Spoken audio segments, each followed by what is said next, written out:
guys, welkom bij een nieuwe review met vandaag een kijk op It Chapter 2.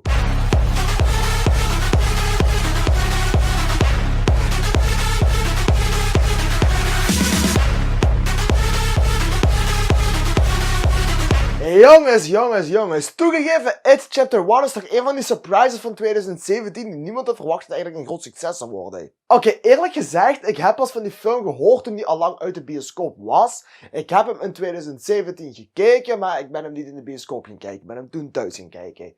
Maar holy shit, die was goed. Vanaf toen was ik echt een groot fan van onze favoriete clown Pennywise en ik heb ook echt uitgekeken naar het vervolg op deze film. Dus toen It Chapter 2 uitkwam deze week, ben ik de marathon gaan kijken van It Chapter 1 en It Chapter 2 bij elkaar. En holy shit, je wilt deze film achter elkaar kijken. Al moet ik wel toegeven dat It Chapter 2 een paar heel erg grote notbacks heeft naar It Chapter 1. Van, dit is er gebeurd, je ziet daadwerkelijk scènes opnieuw. En dat is soms wel een beetje vervelend als je de film net zag.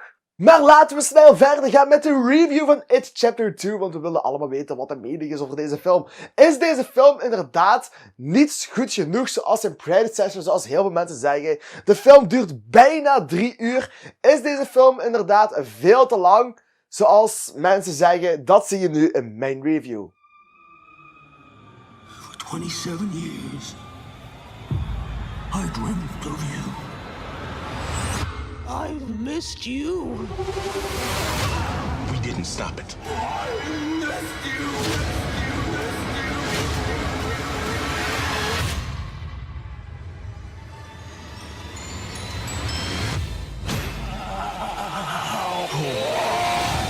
It Chapter 2.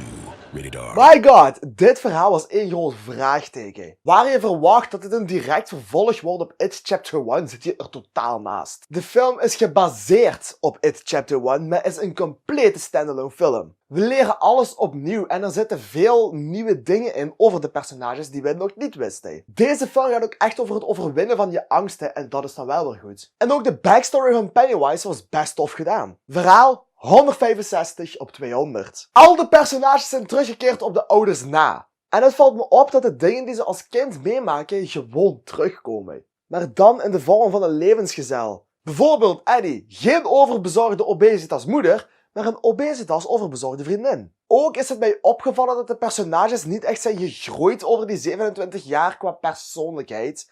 En aan de ene kant is dat goed, aan de andere kant is dat niet goed. Mensen veranderen. Al moet ik toegeven dat het wel hier beter landt. Zo vond ik bijvoorbeeld in It Chapter 1 Richie echt een klootzak en haatte ik hem. In deze film is Richie mijn favoriete personage met de beste grappen. Terwijl ze basically hetzelfde zijn. Misschien ben ik nog een van die traditionele mensen die vindt dat kinderen op hun 11e nog niet moeten bezig zijn met seks, maar wel moeten bezig zijn op hun 15 met Lego. Personages 150 op 200. Volgens mij ben ik de enige die vindt dat de pacing van de film geweldig zat. Ik vond het echt geen enkel moment saai en de film duurde naar mijn mening niet eens te lang, al duurt het bijna 3 uur. Oké, ja, er waren scènes die korter konden en er waren scènes die gewoon weg konden. Maar bijvoorbeeld de scène van Jessica Chastain, oftewel Beverly en haar oude huis met die oude vrouw, mocht alweer langer duren van mij, want dat was een beetje afgekapt. En oké, ja, de third act was zowat de helft van de film, maar het was wel iets met waarde. Hij deed het best goed en ook de designing van de film was top. Pennywise was eng, de CGI was top, de scares waren op zich best wel oké.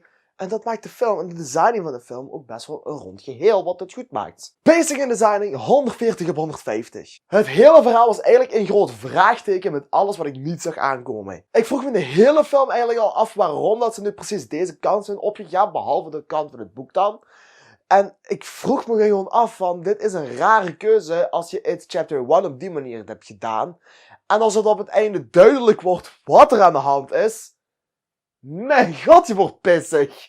Het is geweldig. Het niet wij dat sommige scares en plotlines echt predictable waren, maar welke scare is niet predictable? Al moet ik toegeven dat ze soms echt gewoon een stilte hadden van een paar seconden voor de scare kwam, om te weten van, hier is hem, maak je klaar, de scare komt eraan. En nog sprong ik bijna uit mijn fucking stoel. En er zat een stukje met een soort van rare spin in, en dat is de enige keer dat ik weg heb gekeken, dit is een horrorfilm. Voor de mensen die het nog niet wisten, ik kan niet tegen spinnen. Het maakt niet uit of ze zo groot zijn, maakt ook niet uit of ze zo groot zijn.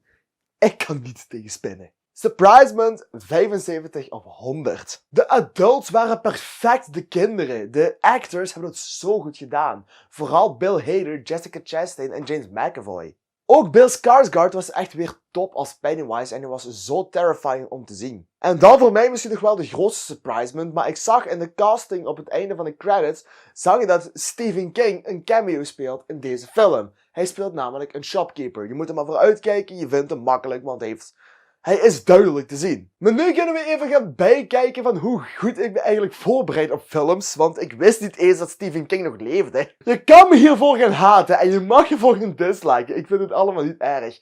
Ik dacht dat Stephen King dood was, jongens. Toen ik zag dat hij bij de castlist stond, ik dacht van what the fuck? Die was toch dood?